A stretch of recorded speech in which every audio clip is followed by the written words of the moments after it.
Assalamualaikum Mas. Nasib pahit ini menimpa diriku. Setiap malam aku berdoa seandainya masih ada jodoh untuk diriku, aku akan berbakti dan menyerahkan hidupku untuk suamiku. Kisahku 5 tahun yang lalu saat aku masih kuliah, memang aku tergolong wanita cantik yang jadi rebutan pria saat itu. Ada 2 pria yang mendekatiku, sebut saja nama samarannya Aldo. Dia mendekatiku dengan ketulusan kedewasaan dan selalu mengajarkanku tentang agama hingga selalu mengingatkanku untuk jangan pernah meninggalkan sholat 5 waktu. Namun dia berasal dari keluarga sederhana. Untuk fisik punnya seperti pria biasa pada umumnya, sedangkan Bambang yang mendekatiku dengan kemewahan, makan di restoran, shopping, nonton bioskop, liburan. Bambang memang menyenangkan, secara fisik pun memang wow karena dia rajin fitness. Hingga suatu hari, aku terjebak pada pilihan antara Aldo dan si Bambang. Jujur hatiku mantap dengan Aldo, dan hatiku benar-benar nyaman saat bersamanya. Namun aku menyangkal hatiku sendiri. Aku menggunakan logika dan memilih si Bambang karena secara ekonomi dari keluarga kaya. Dan aku berpikiran keluargaku pun akan ikut menjadi kaya. Hingga pernikahan pun kami berlangsung, kami juga bahagia.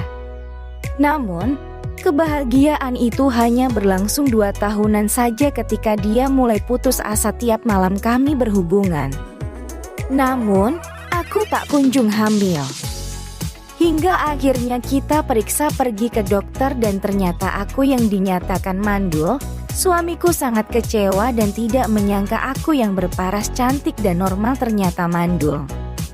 Pertengkaran akhirnya sering terjadi hingga ternyata suamiku main di belakang dengan wanita lain.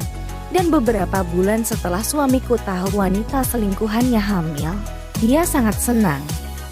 Dan tanpa perasaan bersalah dia memutuskan untuk menceraikanku. Hidupku terasa berakhir, aku putus asa. Dan pada suatu hari tanpa sengaja aku bertemu dengan Aldo setelah bertahun-tahun kami tidak bertemu. Aku curhat menangis sejadi-jadinya, aku meminta maaf dan aku memohon untuk memberikan kesempatan untukku. Namun, ternyata dia menolak karena sebentar lagi juga akan menikah dengan wanita pilihannya. Dan ternyata sekarang pun dia juga sudah sukses, bahkan bisnisnya bolak-balik luar negeri. Dari kisahku ini, aku paham dan aku sadar ternyata kebahagiaan tidaklah bisa diukur dari harta, materi, dan ketampanan. Sebab ketulusan dan keikhlasan menerima jauh lebih berarti. Aku hanya mengharap bila masih ada pria yang mau menerima keadaanku ini, aku sangat bersyukur. Dan aku akan berbakti kepada suamiku. Aku tidak mencari kriteria, karena aku sendiri penuh kekurangan. Aku divonis mandul dan aku tidak tahu apakah masih ada pria yang mau menerimaku. Terima kasih Mas sudah mendengarkan curhatanku ini. Sekian, wassalamualaikum warahmatullahi wabarakatuh.